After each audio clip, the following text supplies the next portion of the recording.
जय हिंद साथियों, मैं आशीष रावत आप सभी का स्वागत करता हूं आपके अपने YouTube चैनल NRDA क्लासेस में। दोस्तों, आप सभी स्वस्थ होंगे, मस्त होंगे और अपनी तैयारी में लगे हुए होंगे, ये मैं आशा कर रहा हूं। और हम सब मिलकर तैयारी कर रहे हैं आर्मी अग्निवीर भर्ती 2025 की, और बहुत ही शानदार और बहुत ही अच्छे प्रैक्टिस सेट हम कर रहे हैं। 8 प्रैक्टिस सेट कर लिए हैं और 9वां आज हमारा प्रैक्टिस सेट होने वाला है।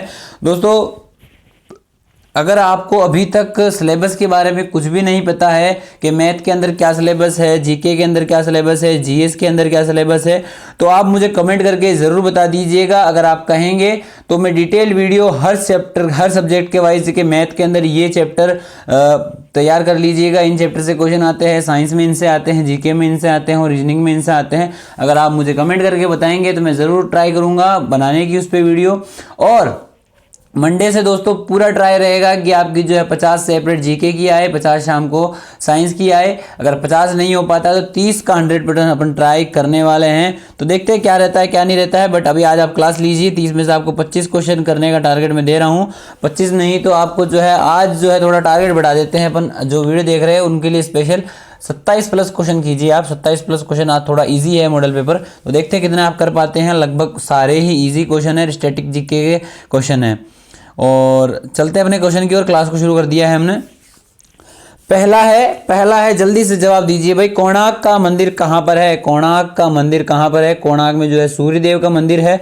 कोणार्क का मंदिर कहाँ पर है दोस्तों? Option number a Kerala, b Orissa, c Rajasthan और डी तमिलनाडु। दोस्तों बता देता हूँ, कोणार्क का जो मंदिर है ये कहाँ पर है? उड़ीसा के अंदर है। कहाँ पर है? उड़ीसा के अंदर है। अगला प्रश्न चलते हैं अपना। बी ऑप्शन राइट हो जाएगा। अगला है हमारे सामने कि महाद्वीपों की संख्या कितनी है भाई? महाद्वीप यानी कॉन्टिनेंट की संख्या कितनी है? कॉन्टिनेंट की संख्या कितनी है? मतलब ऑप्शन ए है 5, बी 7, सी 8 और डी 9। दोस्तों बता देता हूँ, हमारे कुल 5 महासागर है। क्या है?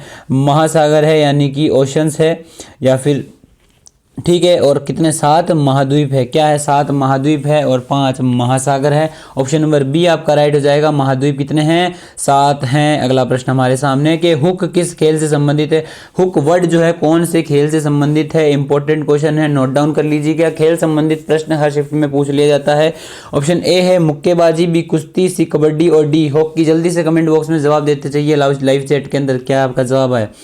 हाँ, देख लिया मैंने, मुक्केबाजी। ए ऑप्शन आपका राइट हो जाएगा। ए ऑप्शन आपका राइट हो जाएगा। हुक किस खेल से संबंधित है? मुक्केबाजी से संबंधित है। अगला प्रश्न हमारे सामने है कि वोट के लिए क्या जरूरी होता है? जो वोट देते हैं, यानी कि जो हम वोट डालते हैं इलेक्शन के समय, उसके लिए क्या जरूरी होती है? ए उम्र, बी अंगूठा, सी पहचान और डी शिक्षा। दोस्तों मैं बता देता हूँ कि सबसे ज़्यादा इंपॉर्टेंट होती है उम्र, यानी आपकी उम्र 18 वर्ष होनी चाहिए। कितनी वर्ष होनी चाहिए? 18 वर्ष होनी चाहिए।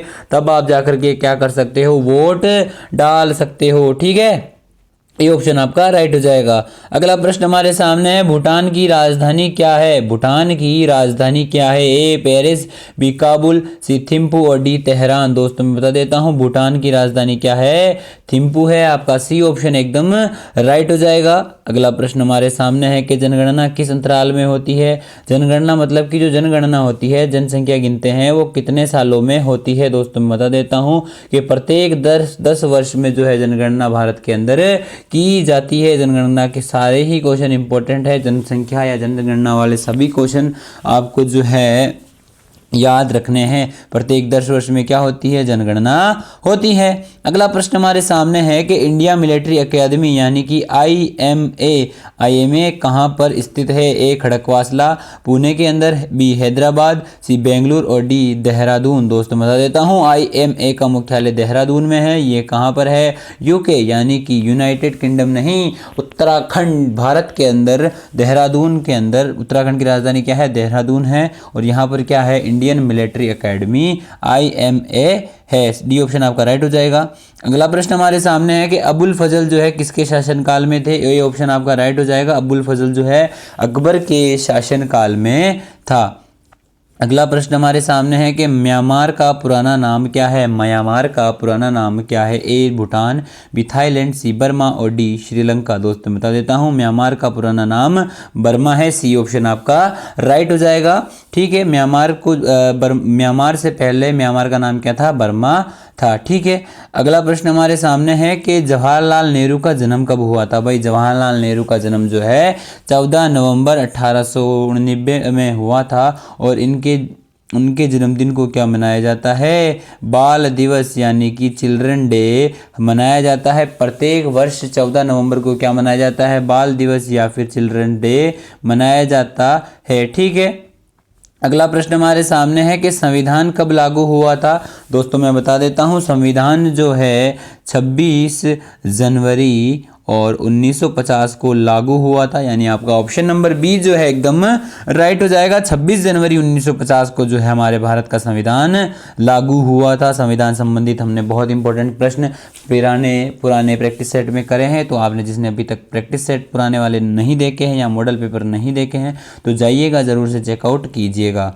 अगले प्रश्न पर चलते हैं। अगला प्रश्न हमारे सामने है, वोट देने के लिए न्यूनतम आयु कितनी होनी चाहिए। दोस्तों ऑप्शन नंबर ए 16, बी 21, सी 18 और डी 22। दोस्तों मैंने अभी बताया आपको कि वोट देने के लिए न्यूनतम आयु जो है 18 वर्ष होनी चाहिए। सी ऑप्शन आपका राइट हो जाएगा। अगला प्रश्न हमारे सामने है कि ईरान की राजधानी क्या है। दोस्तों मैंने पहले भी आपको बताया था, सभी देशों की राजधानी आपको याद होनी चाहिए, प्लस आपको भारत के सभी राज्यों की राजधानियां याद होनी चाहिए।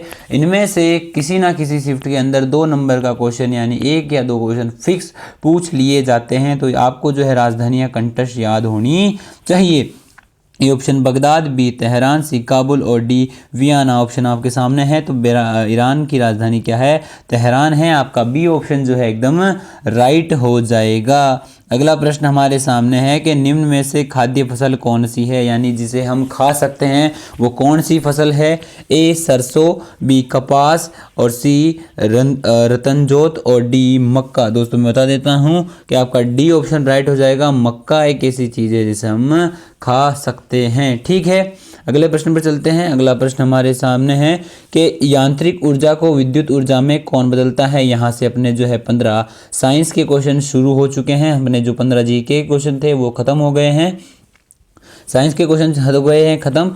जल्दी से इसका जवाब दीजिए लाइव चैट के अंदर कि यांत्रिक ऊर्जा को विद्युत ऊर्जा में कौन बदलता है। ए डायनेमो, बी मोटर, सी बैटरी और डी ट्रांजिस्टर। दोस्तों मैं आपको बता देता हूं, डायनेमो जो है यांत्रिक ऊर्जा को किसमें बदलता है, विद्युत ऊर्जा में बदलता है। ए ऑप्शन आपका राइट हो जाएगा। अगले प्रश्न पर चलते हैं। अगला प्रश्न हमारे सामने आ चुका है भाई कि SI यूनिट एल्यूमिनियम जो एल्यूमिनियम होता है उसका एस। तो प्रश्न ये नहीं है, तो ये प्रश्न गलत हो चुका है। इसको आप जो है ज़रूर से काट दीजिएगा, इसके लिए मैं आपसे माफ़ी चाहूँगा।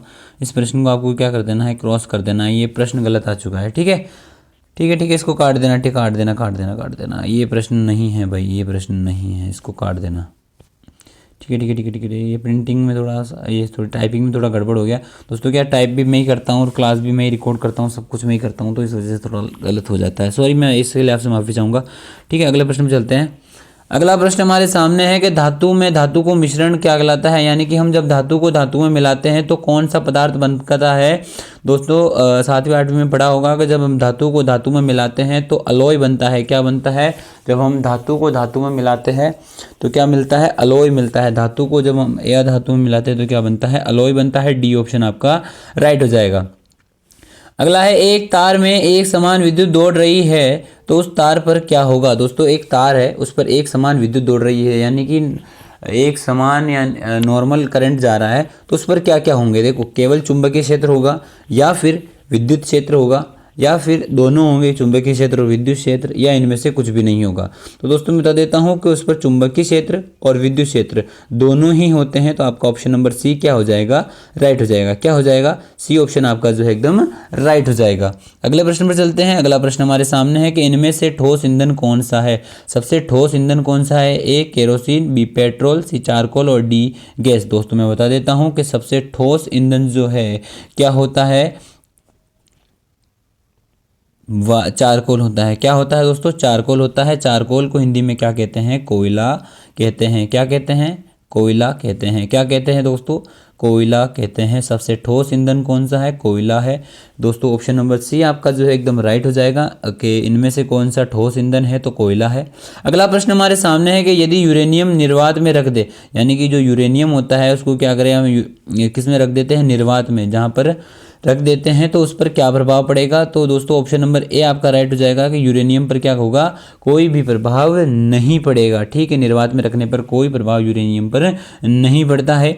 अगला प्रश्न हमारे सामने है, तड़ित होने या गिरने का अर्थ क्या होता है? यानी तड़ित होना या गिरने का अर्थ क्या होता है? तो ये किस में पूछ रहा है? साइंस के अंदर पूछ रहा है कि तड़ित होना या गिरने का अर्थ क्या होता है।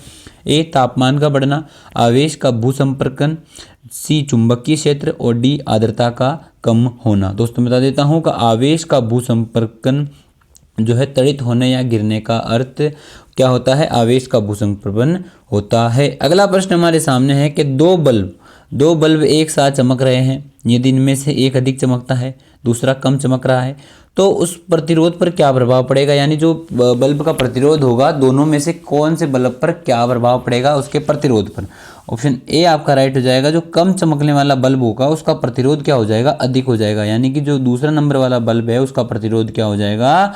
अधिक हो जाएगा। ठीक है, ए ऑप्शन आपका राइट होगा। अगला प्रश्न हमारे सामने है कि पानी किस तापमान पर उबलना शुरू होता है या किस पर निर्भर करता है? ए 100 डिग्री सेल्सियस पर उबलना शुरू करता है, सतह के दबाव पर निर्भर करता है, 180 फ़ारेनहाइट पर और 37 डिग्री सेल्सियस पर। दोस्तों मैं बता देता हूँ, पानी का उबलना जो है सतह के दबाव पर निर्भर करता है कि सतह जो दबाव है उस पर कितना दबाव पड़ रहा है, उस पर निर्भर करता है कि पानी कब उबलना शुरू करता है। तो बी ऑप्शन आपका राइट हो जाएगा। अगला प्रश्न हमारे सामने है कि जल का गलनांक कितने डिग्री होता है? भाई जल का गलनांक जो है कितने डिग्री होता है? तो ए ऑप्शन आपका है 0 degree Celsius, 100 degree Celsius, -4 degree Celsius और डी 4 डिग्री सेल्सियस। दोस्तों मैं बता देता हूँ कि जल का गलनांक होता है 0 डिग्री सेल्सियस। ठीक है, यानी कि इस पर जल आसानी से रह जाता है, उसमें नॉर्मल स्थिति में रहता है। अगला प्रश्न हमारे सामने है कि पहाड़ पर चढ़ने पर दाब बढ़ता है या घटता है? जब हम पहाड़ के ऊपर चढ़ते हैं तो दबाव घटेगा या फिर बढ़ेगा? जब हम पहाड़ के ऊपर जाएंगे तो दबाव बढ़ेगा या फिर घटेगा? तो ऑप्शन नंबर ए है, बढ़ेगा, घटेगा, स्थिर रहता है, या इनमें से कुछ नहीं होगा। तो दोस्तों मैं बता देता हूँ, पहाड़ पर हम जाते हैं तो दाब क्या हो जाता है? घटता है। क्या हो जाता है? घटता है। ठीक है, अगला है हमारे सामने कि पानी का रासायनिक सूत्र क्या होता है? दोस्तों पानी का रासायनिक सूत्र H2O होता है। ये नॉर्मल प्रश्न है, आपको उम्मीद है ये आता होगा। H2O होता है पानी का रासायनिक सूत्र। अगला प्रश्न हमारे सामने कि क्लोरोफॉर्म का सूत्र क्या होता है? क्लोरोफॉर्म जो होता है उसका सूत्र क्या होता है? ए ऑप्शन आपका है KMnO4 ZNO CHCl3N2O। दोस्तों मैं बता देता हूँ, क्लोरोफॉर्म का सूत्र होता है CHCl3। आपका ऑप्शन नंबर सी जो है एकदम राइट हो जाएगा। अगला प्रश्न हमारे सामने आ चुका है भाई कि सूर्य की किरणें पृथ्वी पर कितने समय पर पहुंचती है? जो सूर्य होता है उसकी किरणें पृथ्वी पर जो है लगभग 500 सेकंड या फिर 8 मिनट, कितने? 8 मिनट और 20 सेकंड में पहुंचती है। तो ऑप्शन नंबर ए आपका राइट हो जाएगा कि सूर्य की किरणें पृथ्वी पर पहुंचने में 500 सेकंड या फिर 8 मिनट और 20 सेकंड का समय लेती है।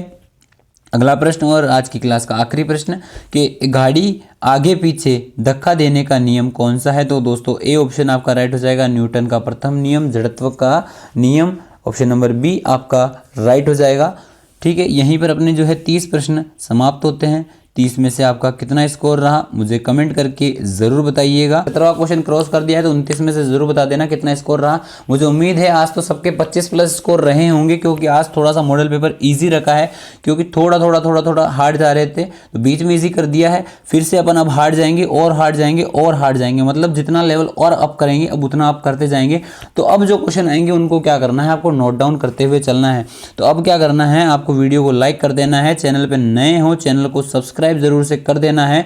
टेलीग्राम चैनल को ज्वाइन नहीं करा है, टेलीग्राम चैनल का यहाँ पर नाम दे रखा है new Rawat defence academy. Description में आपको लिंक मिल जाएगा, लिंक में जाइए, क्लिक कीजिए, ज्वाइन कीजिए टेलीग्राम चैनल को। वहाँ पर आपको जो है सारे PDF और नोट्स अवेलेबल करवा दूंगा मैं। तब तक के लिए जय हिंद, जय सिया राम। मिलते हैं कल। क्लास कैसी लगी कमेंट में मेरे को बता देना एक बार यार, है ना।